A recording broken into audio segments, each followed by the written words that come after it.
Sales de una reunión y notas algo raro, no pasó nada dramático, nadie te insultó, no hubo pelea, y aún así te sientes como si hubieras hablado otro idioma toda la noche. Te reíste cuando tocaba reír, asentiste cuando tocaba asentir, pero por dentro una parte tuya se quedó mirando la escena con una incomodidad silenciosa. Como si tu mente hubiera crecido hacia un lugar donde esa conversación ya no alcanza. Y ahí aparece la pregunta que casi nadie dice en voz alta, porque suena peligrosa incluso para uno mismo, ¿y si el precio de crecer por dentro fuera alejarte de casi todo el mundo a tu alrededor? Tal vez al principio se siente como orgullo. Estoy cambiando, estoy mejorando, estoy despertando. Luego, sin avisar, se convierte en otra cosa, soledad. No la soledad tranquila de estar bien contigo, sino esa soledad extraña de sentir que ya no encajas, que estás fuera de ritmo. Y lo más confuso es que no siempre sabes si eso es una señal de madurez o una trampa elegante del yo. Aquí es donde Friedrich Nietzsche aparece como una linterna incómoda. No como un juez que te dice qué hacer, sino como alguien que te obliga a mirar lo que normalmente preferirías no mirar, tu necesidad de pertenecer, tu miedo a estar a solas, tu tentación de sentirte superior, y también tu capacidad real de crear valores propios sin volverte una persona amarga. El pensador alemán no tenía paciencia con las explicaciones blandas. Y cuando hablaba de rebaño, no estaba insultando a individuos en particular, estaba describiendo una fuerza psicológica, esa corriente que empuja a buscar aprobación, a decir lo que suena seguro, a vivir de acuerdo con lo que se hace, a castigar la diferencia con burla o con silencio. Quizá ya lo has sentido. Cuando cambias hábitos, cuando empiezas a leer, a entrenar, a estudiar, a cuidar tu atención, a querer algo más profundo, de pronto aparece una fricción con lo cotidiano. Lo curioso es que esa fricción no ocurre solo porque aprendiste más. Ocurre porque cambió tu criterio de valor. Lo que antes te parecía normal ahora te pesa. Lo que antes tolerabas ahora te suena caro. Lo que antes te entretenía ahora se siente como azúcar sin alimento. Crecer, en este sentido, no es acumular información, es cambiar el estándar interno con el que decides que vale la pena. Nietzsche llamaría a ese momento un punto de ruptura con la moral común. No porque la moral común sea siempre mala, sino porque tiende a aplanar diferencias.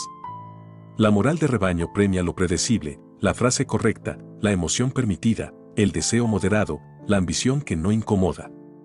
Y tú, cuando creces, te vuelves incómodo sin querer. Empiezas a hacer preguntas que no caben en el chiste rápido. Empiezas a rechazar planes que antes aceptabas por costumbre. Empiezas a preferir el silencio a la complicidad. Aquí conviene frenar y observarte con honestidad, porque hay dos caminos que se parecen desde lejos, pero por dentro son opuestos. Un camino es el crecimiento saludable, más responsabilidad, más claridad, más capacidad de aprender, incluso más humildad, porque descubres lo grande que es lo que no sabes. El otro camino es la fuga, cortar lazos para no sentirte cuestionado, para no enfrentar límites, para no ver reflejos incómodos en conversaciones simples. El primer camino te hace más amplio. El segundo te hace más rígido. Imagínate una escena muy concreta. Una persona joven empieza a cambiar sin anunciarlo, deja de beber tanto, duerme mejor, se aleja de ciertos excesos, abre un libro en lugar de abrir otra pantalla.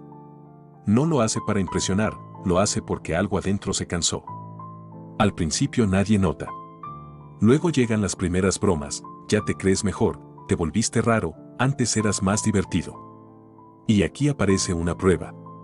Si esa persona se defiende con desprecio, si responde con un aire de yo sí pienso y el resto no, la soledad que viene después no es madurez, es orgullo herido. Pero si respira, si sostiene el cambio sin convertirlo en un juicio, entonces la soledad puede ser simplemente una etapa. En Así habló Zaratustra, él usa la montaña como símbolo de esa etapa. Zaratustra se retira, se eleva, se separa y en la altura cambia la respiración, el aire es más fino, la vista es más amplia, el ruido de la plaza no alcanza. Hay algo seductor en esa altura. La altura hace que la vida cotidiana parezca pequeña. Pero el mensaje no es quedarse arriba para siempre. El mensaje es que subir sirve para transformar, no para despreciar. Y cuando Zaratustra vuelve, se encuentra con la risa, con el malentendido, con la incomodidad de hablar desde un lugar que los demás no comparten. Ahora, seamos honestos, cuando sientes que creces y el entorno no acompaña, duele. Duele porque una parte tuya quería compartir. Duele porque querías ser visto en tu cambio, no solo tolerado. Duele porque te gustaría que alguien celebrara tu disciplina sin convertirla en un juicio. Y ahí aparece el veneno más sutil, el resentimiento. Nietzsche fue implacable con el resentimiento porque lo veía como una fábrica de moralidades reactivas, como una energía que, en lugar de crear, se dedica a culpar y a deformar. Y aquí viene un giro incómodo: existe el resentimiento de quien se siente inferior, pero también existe el resentimiento de quien se siente superior. El primero dice, no puedo, así que voy a despreciar lo que no tengo. El segundo dice, estoy solo porque nadie me merece. Los dos son reacciones. Los dos evitan una pregunta más difícil: ¿qué estás construyendo de verdad con tu crecimiento? Porque si el crecimiento solo produce distancia, y esa distancia solo produce amargura, algo se torció. Él no admiraba la soledad como pose, admiraba la potencia creadora, la capacidad de convertir la vida en algo más amplio, no en un encierro orgulloso. Por eso su idea del espíritu libre es tan provocadora. El espíritu libre no es quien se aísla por capricho, ni quien presume de rareza. Es quien se arriesga a ver distinto y, aún así, se mantiene en movimiento. Hay una diferencia enorme entre soledad y aislamiento. La soledad puede ser un taller. El aislamiento suele volverse una prisión. La soledad te devuelve a ti con más honestidad. El aislamiento te encierra en una narrativa donde siempre tienes razón. Piensa en cómo se forma esa prisión. Empieza con una frase interna aparentemente noble: ya no me identifico con esto. Luego se vuelve más dura: esto es mediocre. Luego se vuelve venenosa: quien vive así no vale. Y cuando cruzas esa última línea, tu crecimiento deja de ser un puente y se convierte en un muro. En lugar de ganar profundidad, pierdes humanidad. Y es ahí donde el yo crecí se vuelve máscara para no reconocer un miedo, el miedo a ser vulnerable en un lugar donde antes eras aceptado. A veces, la distancia no surge porque el entorno sea malo, sino porque tus temas cambiaron. Antes bastaba hablar de lo inmediato, ahora buscas sentido. Antes te alcanzaba con el plan del fin de semana, ahora te interesa lo que haces con tu atención, con tu tiempo, con tu cuerpo, con tu ética. Eso no te vuelve mejor. Te vuelve distinto. Y lo distinto exige habilidad, aprender a convivir con la diferencia sin convertirla en desprecio. Hay otra escena, más silenciosa, que aparece en la vida adulta. En el trabajo, por ejemplo. Empiezas a tomarte en serio tu oficio. Estudias, mejoras procesos, cuidas detalles, haces lo correcto aunque nadie mire. Y alrededor hay comodidad, queja, atajos, cinismo. No necesariamente maldad. A veces es cansancio. A veces es hábito. A veces es una cultura entera que premia lo mínimo. Y tú sientes ese choque: si avanzas, parece que abandonas el grupo; si te quedas, te traicionas. Ese es un conflicto real. Y si no lo miras con cuidado, terminas encerrado en un extremo: o te apagas para pertenecer, o te endureces para no sentirte solo. En Más allá del bien y del mal, él sospecha de la moral que se presenta como universal y limpia, porque muchas veces es una estrategia para controlar. Y esto también aplica hacia adentro: tu moral personal puede convertirse en control. Puedes usar tu disciplina para sentirte intocable. Puedes usar tus lecturas para ganar estatus. Puedes usar tu evolución para justificar una frialdad que en realidad es miedo. Por eso, una pregunta socrática, simple y brutal, ayuda mucho: si nadie supiera de tu crecimiento, si nadie pudiera aplaudirte, ¿igual lo harías? Otra pregunta igual de necesaria: ¿tu crecimiento te hizo más capaz de escuchar? Porque el crecimiento auténtico suele expandir la escucha. Te vuelve más fino para percibir matices, más compasivo con límites ajenos, más exigente contigo sin ser cruel. Si, en cambio, tu crecimiento te volvió impaciente, sarcástico, incapaz de tolerar conversaciones simples, tal vez no creciste, solo cambiaste de máscara. Y eso es duro de admitir, pero libera. Ahora hablemos de la soledad como etapa. El problema no es estar solo. El problema es enamorarte del papel de incomprendido. Hay una seducción ahí: si nadie te entiende, nunca tienes que negociar. Si nadie te acompaña, nunca te equivocas en público. Si te colocas en una torre, nadie te toca. Pero la torre también te seca. El crítico de la moral de rebaño admiraba la fuerza, sí, pero una fuerza viva, no una fuerza rígida. En Así habló Zaratustra aparece esa imagen famosa de llevar caos dentro para dar a luz una estrella danzante. Y eso no suena a estatua. Suena a proceso, a riesgo, a vida que se mueve. Entonces, ¿cómo se ve una soledad fértil? Se ve como un desierto que no niegas. El desierto es incómodo, se oyen tus pensamientos, se oyen tus excusas, se oyen tus heridas. Pero en el desierto también se descubre que deseas sin ruido externo. La soledad fértil no te aísla del mundo por odio, te separa por un tiempo para ordenar el corazón y la mente. Y, tarde o temprano, te devuelve al mundo con algo para ofrecer. Si la soledad no te devuelve, si solo te encierra, ya no es desierto, es cueva. Y aquí aparece una metáfora peligrosa cuando se usa sin cuidado, pero poderosa cuando se entiende con responsabilidad, el superhombre. No como alguien perfecto, ni como alguien por encima de los demás, sino como una forma de nombrar esto, la posibilidad de ir más allá de la versión domesticada de ti. Ese más allá no es una corona, es una tarea. Es mirar tu vida y preguntarte, sin orgullo y sin excusas, ¿estoy creando algo nuevo o solo estoy reaccionando? Porque el peligro es usar esa idea como justificación para endurecerte, para despreciar, para alimentar una identidad que se siente superior solo porque está sola.